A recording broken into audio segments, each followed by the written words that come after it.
dari Kampus Tah Negeri Empu Kuturan Singaraja, inilah dialog interaktif pasca pemilu LPP RRI Singaraja dengan topik Komunikasi Politik dalam Pemilu 2024. Disiarkan langsung Pro 1 RRI Singaraja dan live YouTube di channel RRI Singaraja Official. Kita sambut presenter Rizka Desiandra.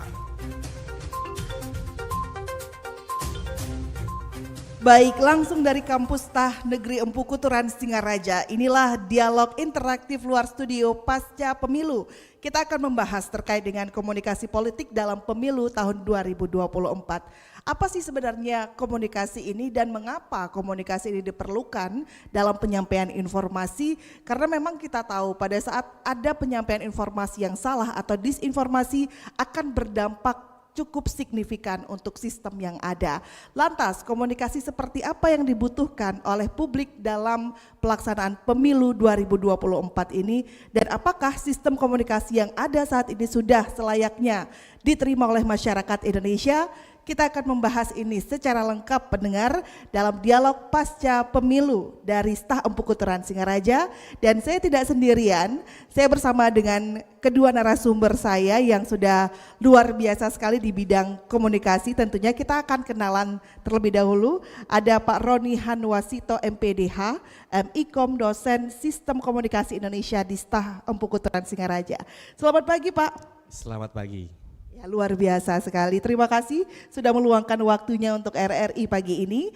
Dan ada juga Bapak Igusti Ngurah Aan Darmawan MIKOM selaku dosen komunikasi di Stah Empu Kuturan dan juga pernah menjadi wartawan TVRI. Betul Selamat sekali. pagi Pak. Selamat pagi Rizka dan saudara pendengar Radio Republik Indonesia dimanapun berada. Kita akan membahas tentang komunikasi lebih jauh nantinya, dan di sini juga ada sekitar 5.000 mahasiswa setia maksud kami Stah Empu Kuturan ya. Benar nggak 5.000 di sini? Tapi walaupun mungkin jumlahnya tidak 5.000, tapi senyum dan semangatnya itu melebihi dari 5.000 orang. Benar tidak? Nah, kalau benar saya mau minta tepuk tangan yang meriah dulu. Nah, mungkin itulah salah satu teknik komunikasi begitu ya, di mana komunikasi ini gampang sekali kita bukan dipelintir ya, tapi bagaimana mengkomunikasikannya dengan tujuan yang beda, dengan cara penyampaian yang beda, itu maksud dan tujuan kita bisa menjadi berbeda, bukan begitu Pak dosen? Jadi kita harus pintar-pintar sekali untuk memilih informasi mana, kemudian komunikasi seperti apa yang akan kita gunakan dalam penyampaian informasi. Dan adik-adik di sini semua adalah mahasiswa ilmu komunikasi Stah Empu Kuturan Singaraja ya. Luar biasa semangat nih kalau sudah menjadi mahasiswa komunikasi, kira-kira nanti keluarannya akan menjadi apa ya, nanti kita akan membahas. Dan juga nanti kita akan berikan kesempatan untuk adik-adik di sini, silakan persiapkan satu buah pertanyaan terkait dengan komunikasi politik dalam pemilu tahun 2024. Nanti saya akan panggil 3 orang penanya dan akan langsung ditanggapi oleh narasumber yang ada di atas panggung. Apakah sudah siap? Siap ya, siap. Tapi sebelum itu juga saya mau mengajak adik-adik semua di sini untuk mengklik YouTube-nya terlebih dahulu, RRI Singaraja Official. Jangan lupa di follow, subscribe, dan komen ya. Jadi ada yang malu-malu ini mau tanya langsung, bisa langsung taruh di komen YouTube aja. Nanti kita akan bacakan komennya. Silakan. Udah belum? Udah di follow, subscribe, dan like dulu belum YouTube kita nih? Sudah ya? Oke, sudah. Baik, sudah tidak sabar. Saya ingin berbincang terlebih dahulu terkait dengan komunikasi tentunya ya. Komunikasi ini kan bukan benda yang bisa kita pegang, bukan pun benda yang bisa kita lihat, tapi bisa kita rasakan. Komunikasi seperti apa sih yang dibutuhkan di tengah adanya disinformasi, malinformasi, bahkan juga ada yang justru hoax begitu ya. Nah, sistem komunikasi apa yang dibutuhkan oleh publik untuk penyampaian komunikasi publik yang benar terkait dengan politik pada saat pemilu kemarin? Mungkin dari Pak Roni terlebih dahulu Pak, silakan. Iya, terima kasih. Boleh sebelumnya saya ingin menyapa mahasiswa lewat pantun dulu ya. Oke. Boleh minta cakepnya kalau saya berpantunnya, boleh ya? Oke. Pagi-pagi jogging di taman kota. Lanjut ngopi bersama Kak Rizka. Stay tune terus di RRI Singaraja. Sekali di udara tetap di udara. Oke. Saya coba respon untuk Ini kayaknya risetnya udah dari berapa hari Pak? Sekali di udara tetap di udara. baru tadi. Iya, baik. Ya, jadi bagaimana Pak tanggapan dari komunikasi yang ada saat ini? Iya, jadi kalau kita melihat bagaimana apa sih sebenarnya komunikasi itu, jadi kita melihat dari pengertiannya dari Laswell sendiri, jadi sana ada apa, kemudian ada bicara apa, terus salurannya atau medianya apa, dengan siapa, kemudian efeknya apa, itu salah satu mungkin teori dari Laswell. Jadi kalau kita bicara mengenai komunikasi politik, jadi jelas apa itu dan inti politik itu sendiri, kemudian bicara mengenai apa, apakah mengenai pilpres, apakah mengenai program daripada partai dan sebagainya, kemudian melalui media apa, ini juga melihat pesan apa yang disampaikan medianya. Kalau kita berbicara dengan kalangan generasi boom ya, atau kalangan para usia yang lanjut, ini tentunya kita tidak mungkin menggunakan media sosial atau apapun untuk memberikan informasi. Tetapi kalau kita generasi milenial atau generasi Z, mungkin kita bisa menggunakan media sosial untuk sosialisasi terkait dengan pemilu terutama. Dan kemudian efeknya ini sebagai evaluasi kita sebagai mungkin di tokoh politis dan sebagainya. Jadi ini penting. Jadi saya lihat bagaimana pemilu yang terjadi kemarin ini benar-benar memanfaatkan sosial media ini. Nah, terutama di beberapa paslon, saya langsung saja mungkin boleh ya sebut paslonnya. Jadi 02 ini rupanya memanfaatkan pemilih generasi Z dan milenial. Dan berdasarkan data hampir 60% pemilih kita kemarin itu generasi milenial. Nah, dan ternyata benar, jadi dengan gaya-gaya milenial, paslon 02 ini mampu menarik perhatian golongan milenial ini, dan itu yang membuat ini berbeda dengan 4 tahun atau 4 tahun yang lalu atau 5 tahun yang lalu seperti itu, dan ini yang membedakan. Dan akhirnya apa? Ternyata kontestasi politik ini kemarin golongan milenial ini lebih terlihat mendominasi dan terlihat begitu banyak semaraknya. Hal yang negatif pun ketika dimodifikasi menjadi sesuatu yang baru, misalnya goyang gemoy, nah, ya enggak? Jadi viral kan? Dan anak-anak milenial merespon itu semua dengan satu hal yang positif, karena memang di situ dengan konten TikTok yang mungkin sudah merambah di kalangan semua kalangan, ini dimanfaatkan di media sosial. Jadi itu yang berbeda dari komunikasi yang kemarin. Jadi kemarin komunikasi politik yang kemarin lebih kepada new media, jadi atau media sosial, begitu ya. Baik, ini menarik sebenarnya kalau kita berbicara cara komunikasi politik para paslon kita begitu ya pada pemilu yang sudah berlalu kemarin. Kalau dari Pak Aan, bagaimana Pak? Kalau kita lihat ini kan komunikasi yang digunakan kan sangat berbeda begitu ya dibandingkan dengan komunikasi atau cara-cara komunikasi politik konvensional di pemilu-pemilu sebelumnya. Apa kemudian yang menjadi catatan dengan komunikasi politik para paslon kita ini? Silakan Pak Aan. Ya, terima kasih Mbak Rizka. Sebenarnya kalau kita melihat bahwa kemudian sesungguhnya sejarah itu akan berulang terus sebenarnya. Kalau kita mau flashback mungkin sejak zaman kerajaan Romawi misalnya, seperti masih abad ke-6 Masehi, sebenarnya kemudian politik dan komunikasi itu tidak bisa dipisahkan.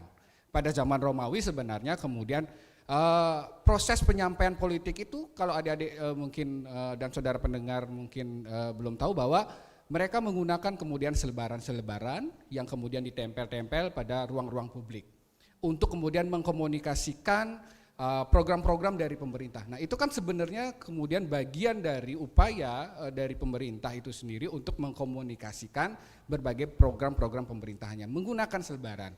Lalu kita berangkat kemudian zaman yang kemudian lebih maju. Kita tahu John F. Kennedy, mungkin adik-adik yang di sini tahu bahwa John F. Kennedy waktu itu kemudian sedang mengkampanyekan dirinya untuk menjadi Presiden Amerika Serikat. yang kemudian melawan petahana yaitu Nixon. Nixon digambarkan sebagai sosok yang kemudian sangat konvensional, tradisional, tua, dan kemudian kemampuan komunikasi publiknya itu agak kurang. Sementara John F. Kennedy adalah sosok yang sangat muda, charming, ganteng, dan kemudian kemampuan komunikasi publiknya itu begitu luar biasa. Nah, pada saat itu kemunculan era media elektronik, televisi mulai muncul-munculnya pada zaman 60-an itu. Dan kemudian John F. Kennedy menantang kemudian Nixon untuk melakukan debat. Nah, inilah asal muasal kemudian kenapa debat presiden itu muncul dan kemudian di layar kaca. Dan awalnya Nixon itu ragu untuk menerima tantangan itu, tapi kemudian ada tekanan publik dan kemudian Nixon hanya meminta sekali debat. Tetapi John F. Kennedy dan timnya meminta pada saat itu penyelenggara pemilu pada saat itu kemudian meminta kalau bisa sampai 5. Ternyata yang dikabulkan 4 dan momentum itulah kemudian digunakan oleh John F. Kennedy melalui media massa berupa televisi untuk memanfaatkan bagaimana kemudian mengkampanyekan dirinya. Dan publik akhirnya kemudian terkejut dan melihat begitu seksinya seorang John F. Kennedy kala itu dan merubah akhirnya peta dukungan yang awalnya Nixon menjadi John F. Kennedy.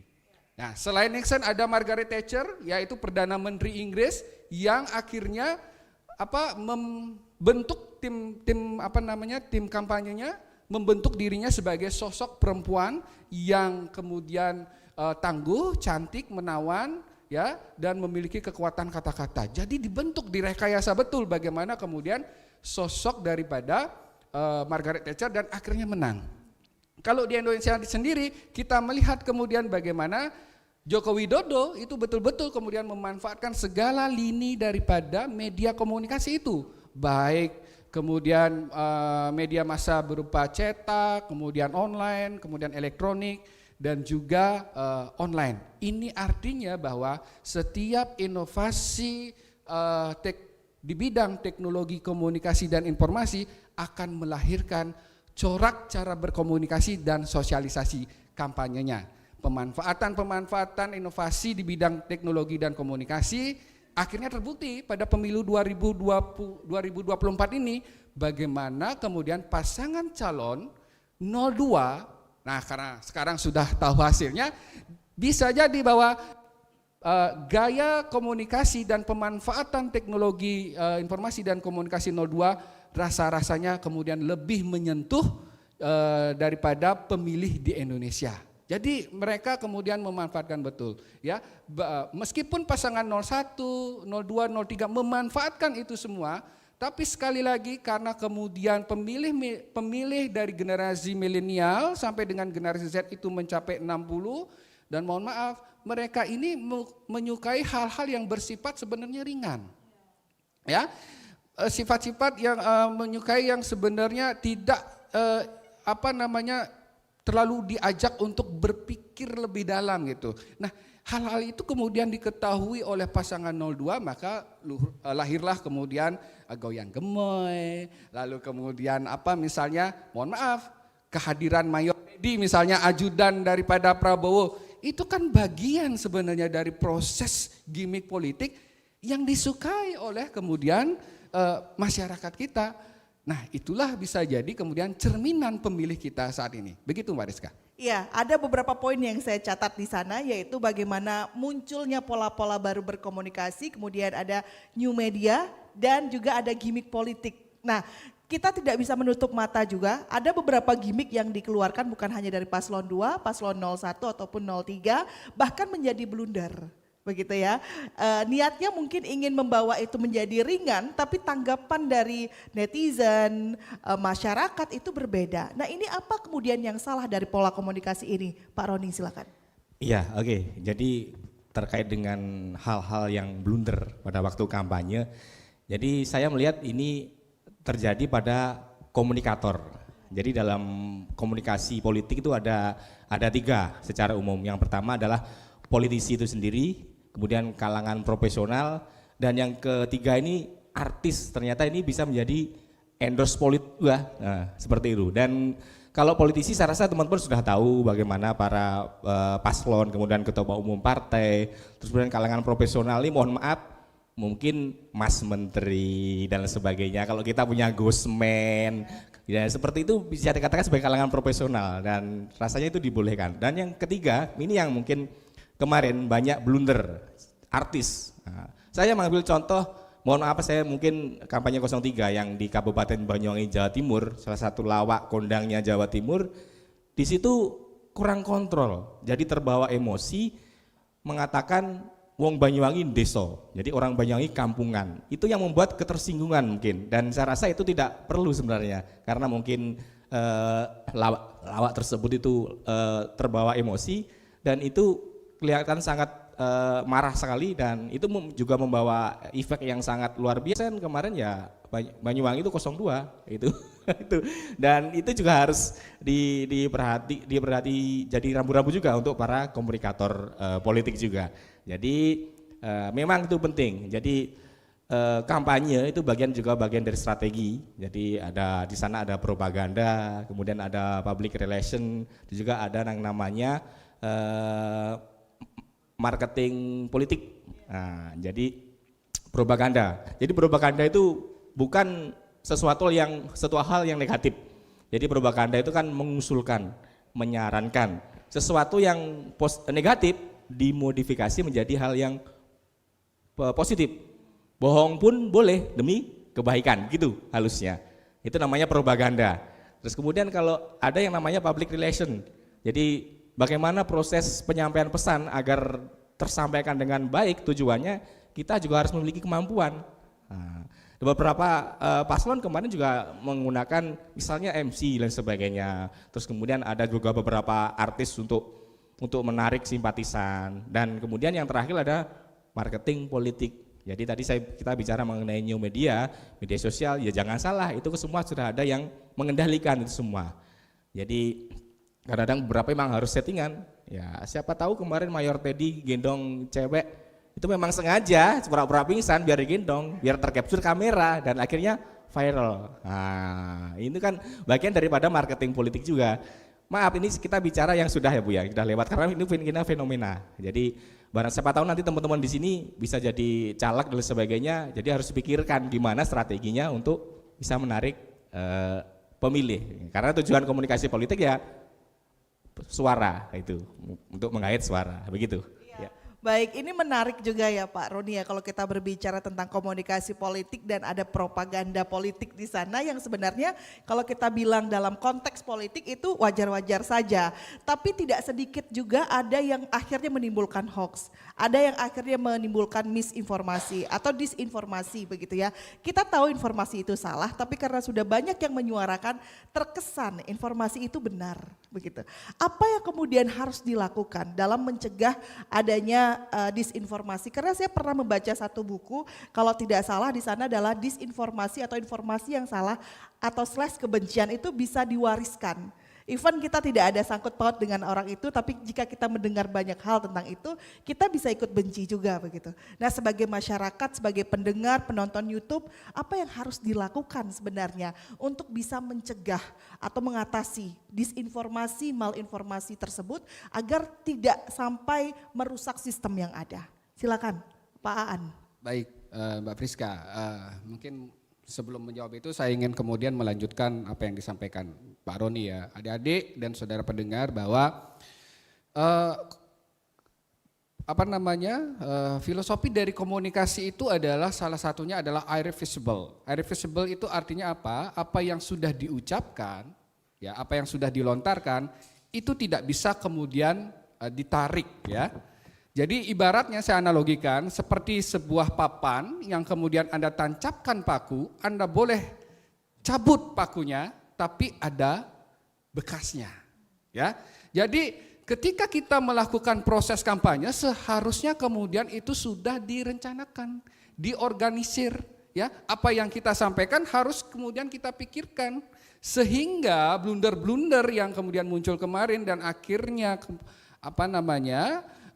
malah menurunkan simpati, empati terhadap pasangan calon itu kemudian bisa diminimalisir ya. Jadi Betul-betul harus kemudian ya sebuah atau kemudian berbagai kampanye itu harus diorganisir, direncanakan begitu sehingga akan mendapatkan hasil yang maksimal.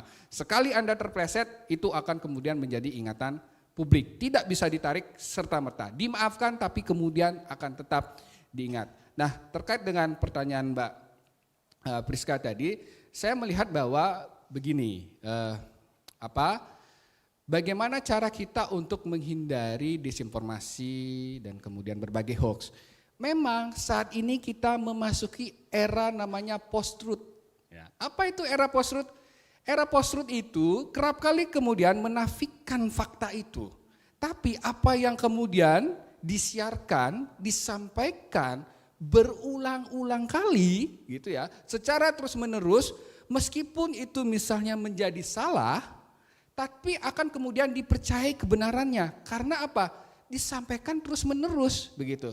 Misalnya saya ingin mengatakan bahwa kota Singaraja adalah kemudian kota yang maju misalnya begitu. Tapi kita nggak tahu apa betul kota Singaraja ini maju. Tapi kemudian semua kampanye baik yang dilakukan personal, kemudian yang dilakukan oleh media dan saluran-saluran lainnya mengatakan bahwa kota Singaraja itu maju gitu. Ya, bagi publik yang belum mengetahui atau belum pernah ke kota Singaraja akan karena mendapatkan informasi seperti itu dia akan mempercayai terus. Nah, inilah era post-truth.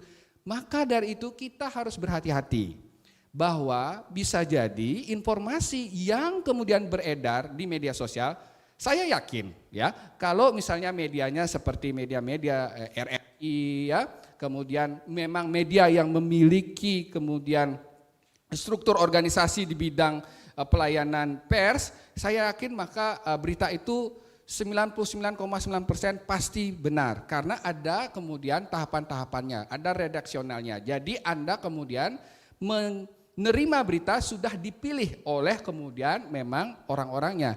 Tetapi di media sosial kan bisa, siapapun bisa memproduksi ya, siapapun yang kemudian bisa meng-create itu. Maka apa yang bisa kita lakukan ya? Sebagai publik kita harus pentingnya kemudian literasi. Ya, pentingnya literasi di dalam kemudian mengakses informasi. Ya, sayangnya begini fenomenanya terkait literasi, masyarakat kita itu sebenarnya hampir sudah melebihi dari UNESCO persentase bisa baca, Mbak Priska. Jadi semua orang itu bisa baca, tapi budaya membaca ini yang kurang. Akhirnya apa? Kita ya budaya literasi itu yang kemudian belum betul-betul hidup di tengah masyarakat kita. Padahal literasi adalah sebagai cara untuk kita berpikir kritis.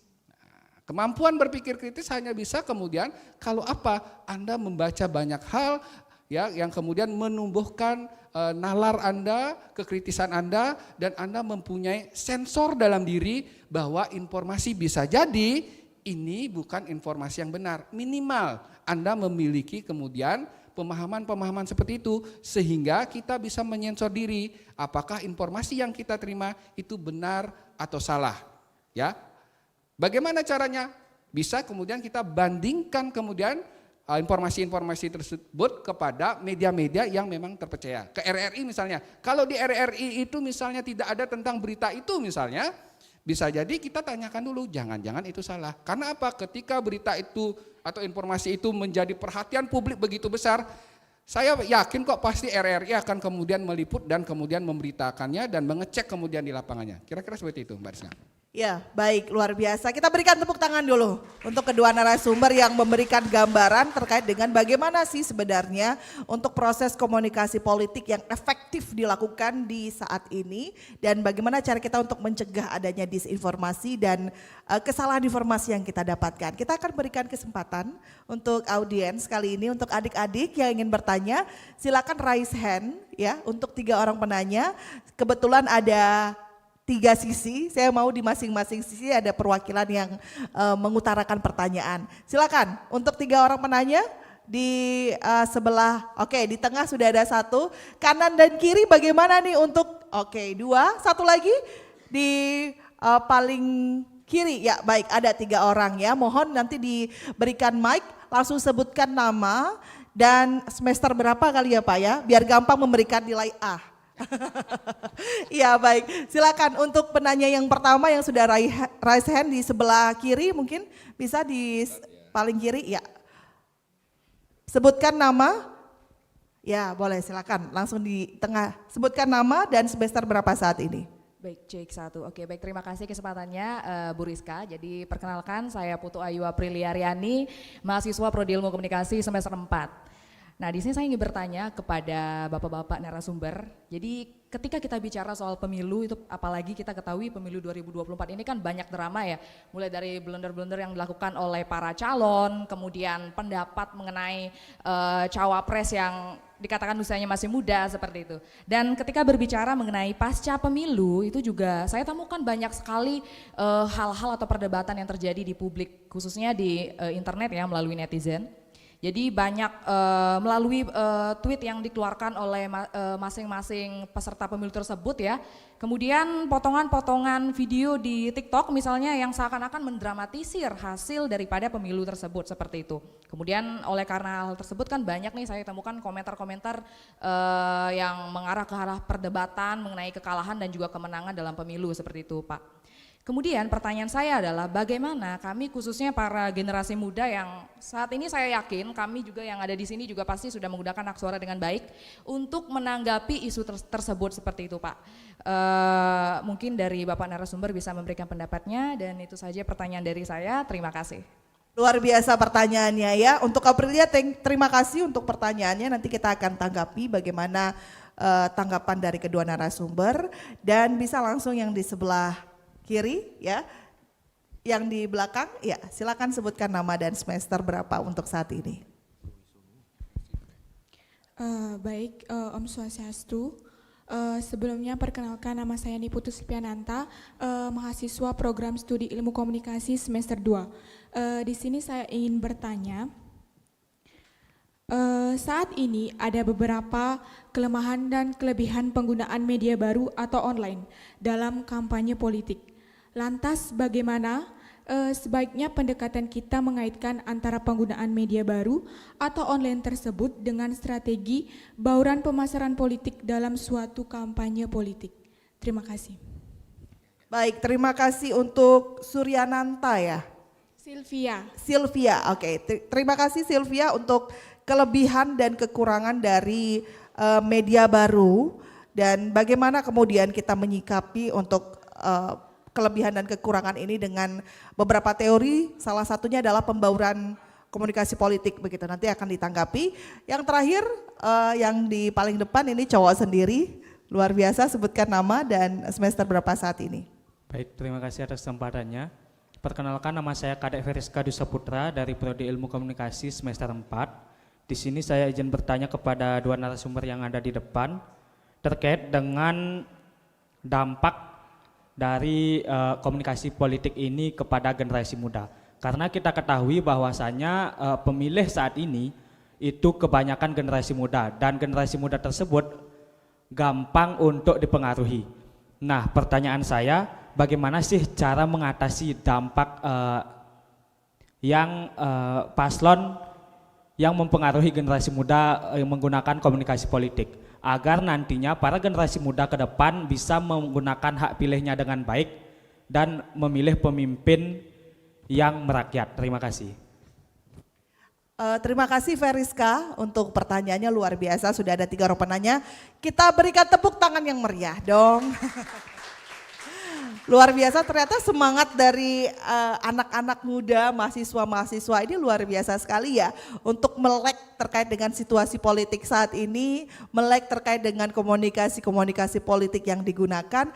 Untuk yang lain yang mempunyai pertanyaan tapi belum mendapatkan kesempatan pada sesi ini, nanti kalau ada waktu kita akan buka lagi ya. Tapi sebelum ditanggapi jangan lupa dong ya, untuk yang baru datang misalnya, atau yang belum bisa buka untuk YouTube RRI Singaraja Official. Jangan lupa like, subscribe dan juga komen di sana ya. Untuk yang memberikan pertanyaan di komen nanti kita akan buka, kita akan sampaikan kalau memang masih ada waktu.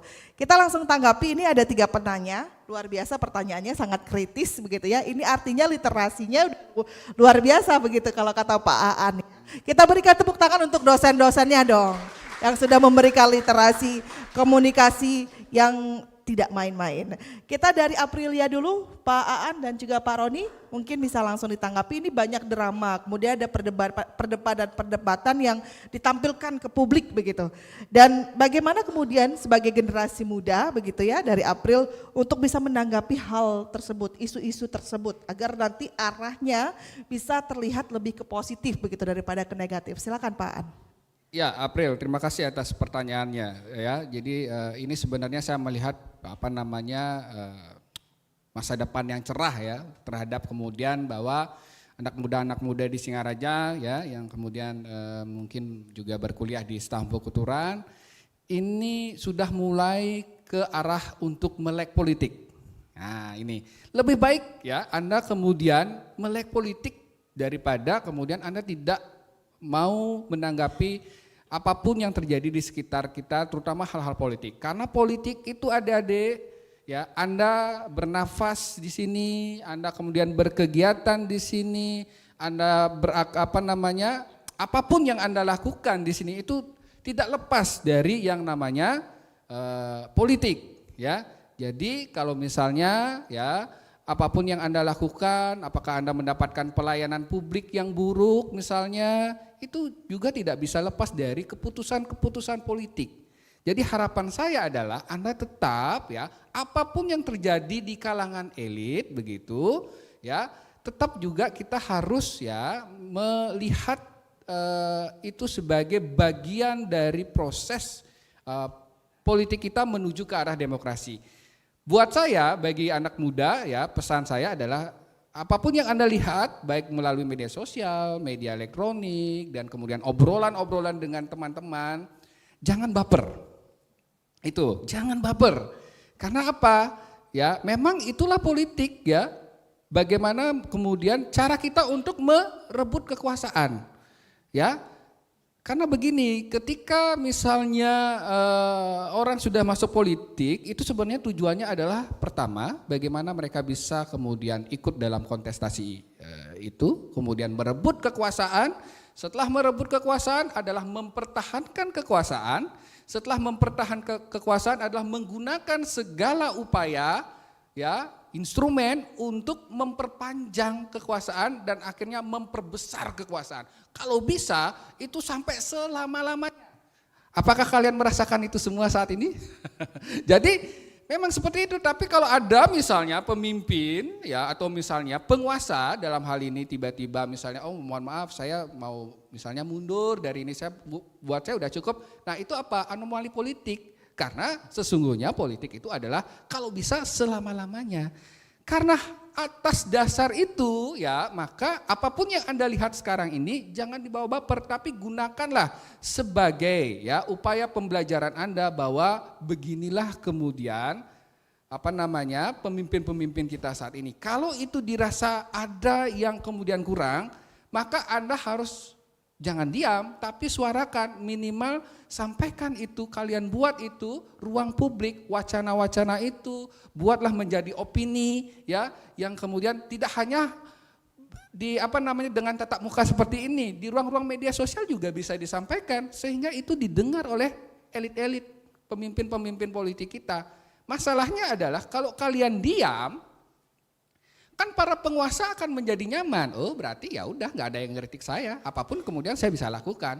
Tapi kemudian kalau kalian melihat bahwa ini tidak benar ya, ada sesuatu yang kurang dan saya sebagai rakyat tidak merasakan manfaatnya, Anda harus bersuara. Nah, inilah ya cara kita berpikir seperti ini harus kemudian bisa digunakan sebagai cara pandang kita untuk melihat politik saat ini. Ya. Elit politik kita itu sebenarnya lagi ketawa-ketawa di sana gitu kan, kenapa kita yang kemudian harus baper. Nah, tapi ya penting kemudian untuk kita untuk selalu bersikap dan berpikir secara kritis. Saya pikir itu. Jangan baper katanya, luar biasa. Pak Roni ingin menambahkan, silakan atau ke pertanyaan selanjutnya. Pertanyaan selanjutnya, kita dari Sylvia ya, tadi ada kelebihan dan kekurangan dari adanya new media ini begitu.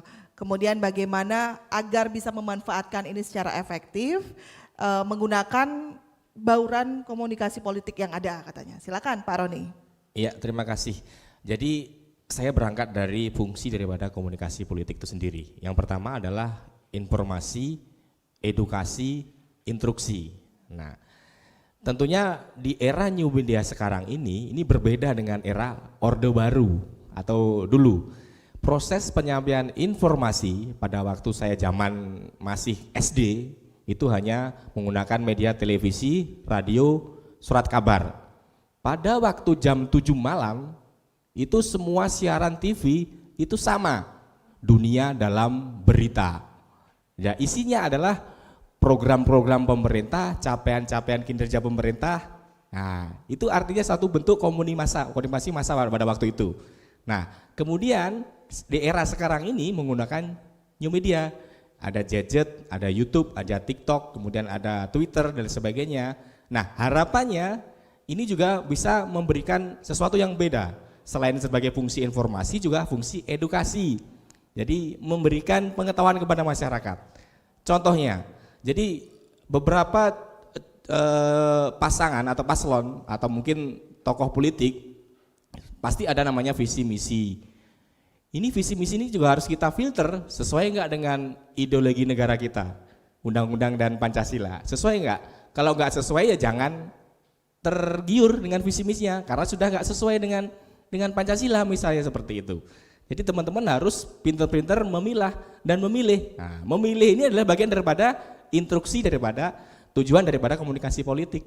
Jadi ngomong A, B, C sampai Z ya tujuannya adalah hak suara itu, hak pilih. Tujuannya itu untuk mencari suara sebanyak-banyaknya, instruksi. Jadi meminat masyarakat untuk tertarik pada visi misi partai, kemudian memilih dari paslon dari partai itu. Mungkin itu aja dari saya.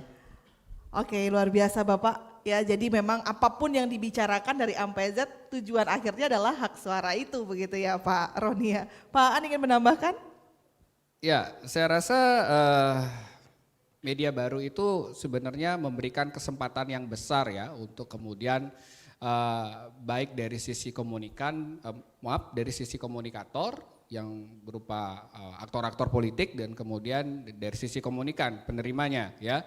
Karena dibandingkan dengan media-media tradisional yang hanya bersifat satu arah, tapi dengan media sosial kemudian bisa bersifat menjadi dua arah. Jadi bisa dialogis di sana dan harusnya, nah ini sebenarnya menjadi semacam tanda tanya juga bagi saya. Dari tadi mungkin kita ngomongin kepentingan nasional ya. Kalau kepentingan nasional kok kenapa yang dekat-dekat proximity di Singaraja kita gak merasakan itu begitu. Saya bertanya-tanya gitu kan. Malah kita menanggapi kemudian apa yang terjadi di nasional ya, Prabowo, Gibran dan lain-lainnya. Tapi kemudian calon-calon anggota DPRD Buleleng misalnya. Mohon maaf, apakah adik-adik mengenal enggak calon-calonnya anggota DPRD Buleleng misalnya? Ya, atau mungkin kemarin pada saat memilih apa? Punya alasan kenapa memilih atau hanya sekedar lihat fotonya lalu coblos gitu ya. Nah ini sebenarnya kritikan juga kepada calon-calon anggota DPRD Kabupaten Buleleng atau Provinsi Bali yang saya lihat itu tidak memanfaatkan betul ruang media sosial itu untuk mengkampanyekan dirinya. Kalau sekarang masih taruhlah mereka kemudian sekarang masih nyaman dengan gaya komunikasi seperti sekarang. Tapi mohon maaf, ini adik-adik ini kemudian mereka akan menjadi terliterasi baik, mereka akan menggunakan sumber daya media sosial untuk mengenal calonnya. Saya hanya melihat misalnya, mohon maaf ini, mungkin saya bisa sebutkan saja, Niluh Jelantik misalnya. Itu saya melihat kemudian bagaimana gaya komunikasi politiknya itu memanfaatkan betul media sosialnya. Bukan hanya sekedar saya sedang mengunjungi ini loh, udah foto. Kemudian upload, enggak begitu, tapi dia membuat semacam skema, struktur bercerita bagaimana dia memanfaatkan betul ruang media sosial sehingga mendapatkan keuntungan dari penggunaan media sosial tersebut. Tapi seberapa banyak kemudian ya caleg-caleg itu menggunakan gaya-gaya seperti itu, ya. Padahal potensi-potensi untuk menggunakan media sosial dan meraup kemudian keuntungan yaitu dari misalnya seberapa besar keterpilihannya dia itu sangat besar.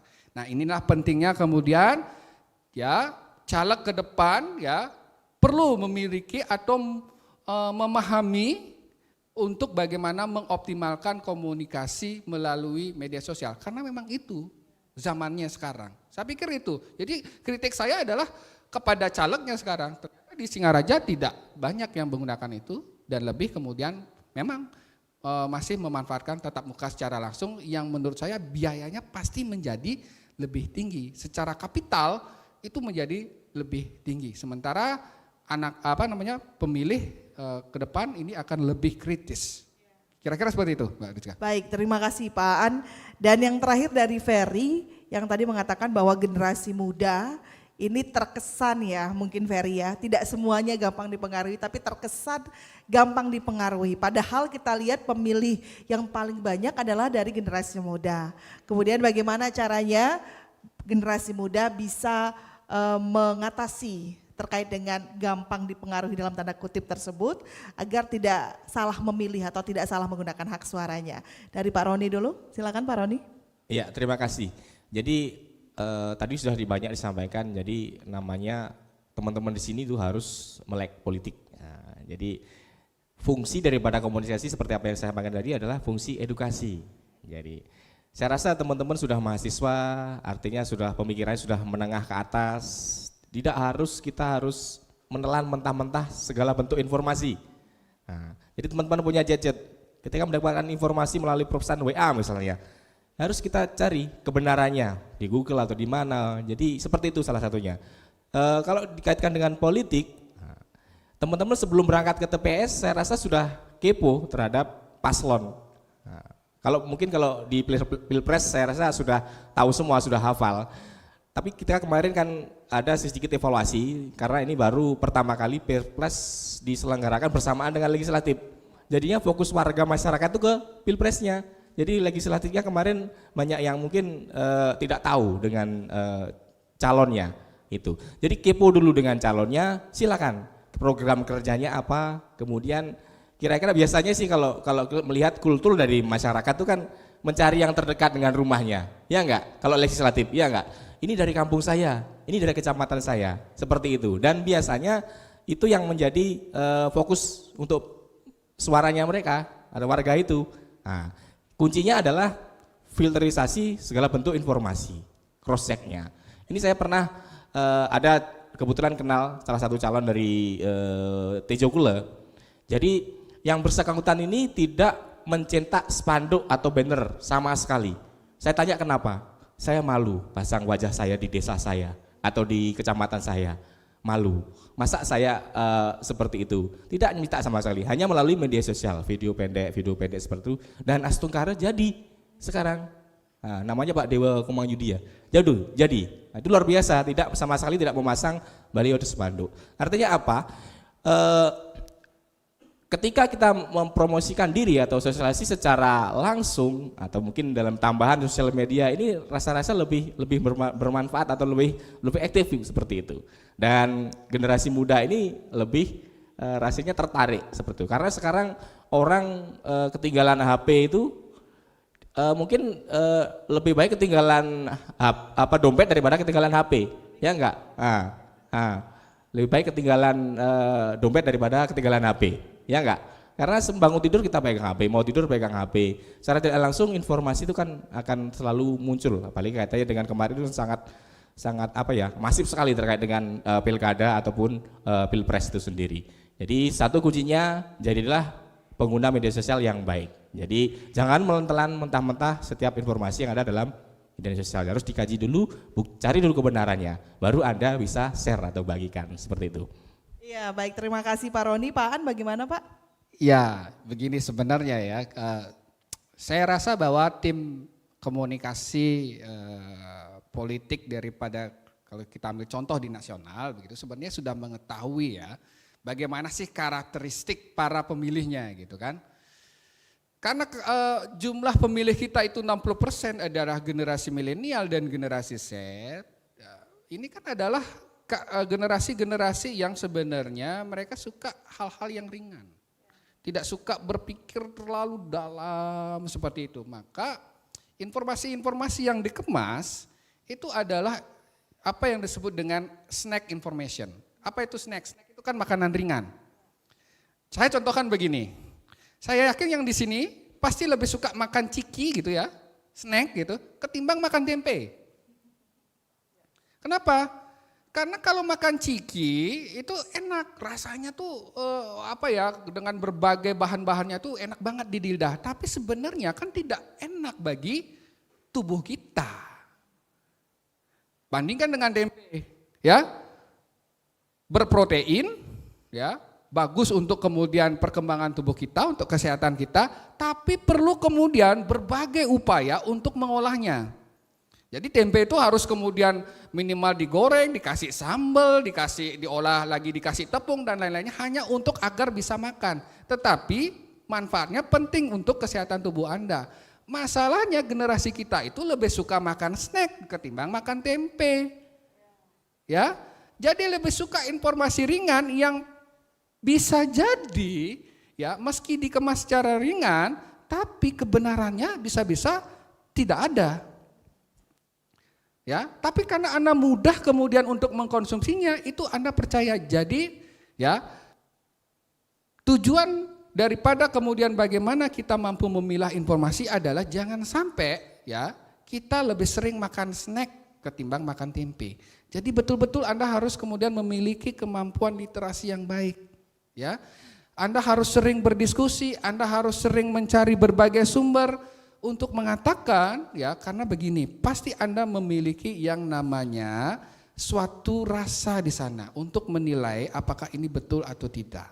Ya, itulah yang kemudian Anda gunakan sebagai kemudian jalan penerang Anda untuk mempercayai informasi itu tersebut. Ya, jadi bagi Priska dan Veriska dan kemudian dan kawan-kawan begitu, saya meminta Anda untuk tetap begitu ya, bagaimana mampu kemudian memilah informasi yang baik dan betul gitu, sesuai dengan fakta.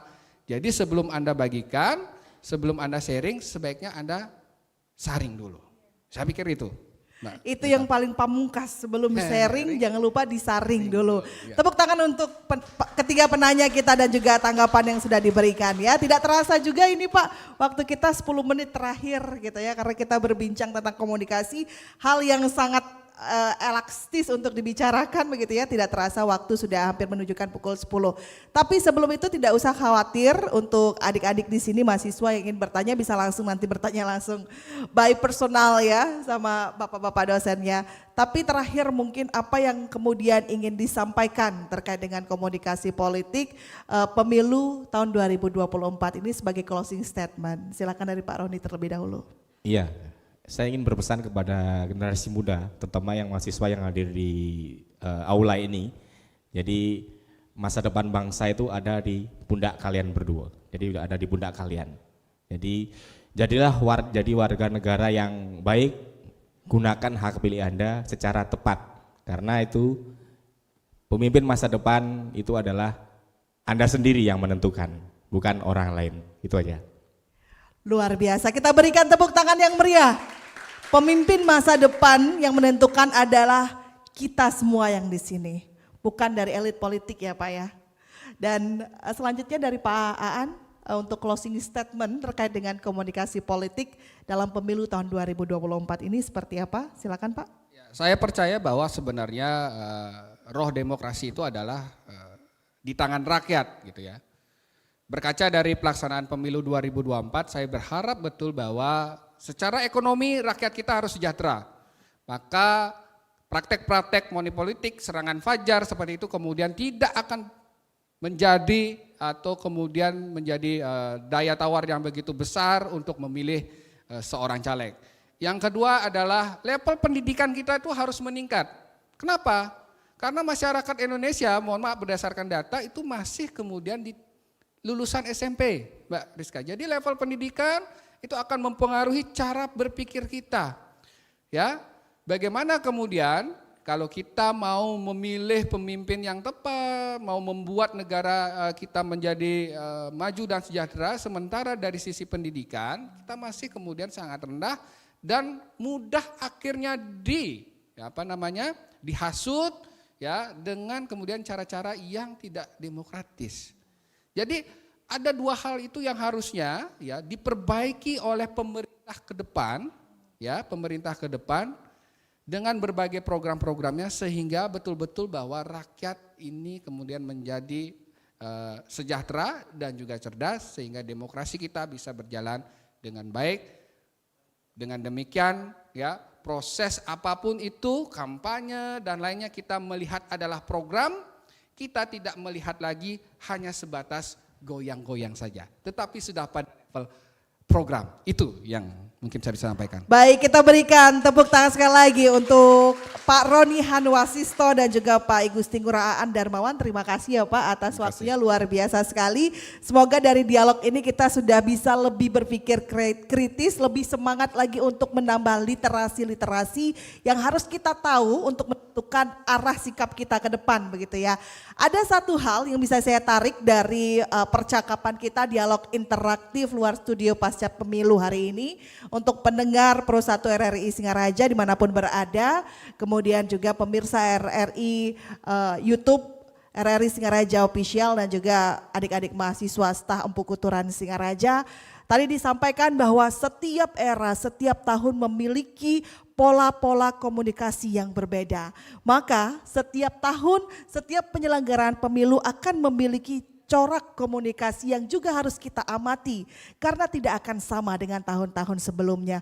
Begitu pula dengan sikap kita sebagai seorang pemilih, sebagai bangsa Indonesia, sebagai bangsa yang bertanggung jawab adalah bagaimana kita menyaring informasi-informasi yang tidak perlu kita dengar. Untuk apa? Untuk Indonesia yang lebih maju ke depan. Saya Rizka Desiandra, sampai jumpa di lain kesempatan.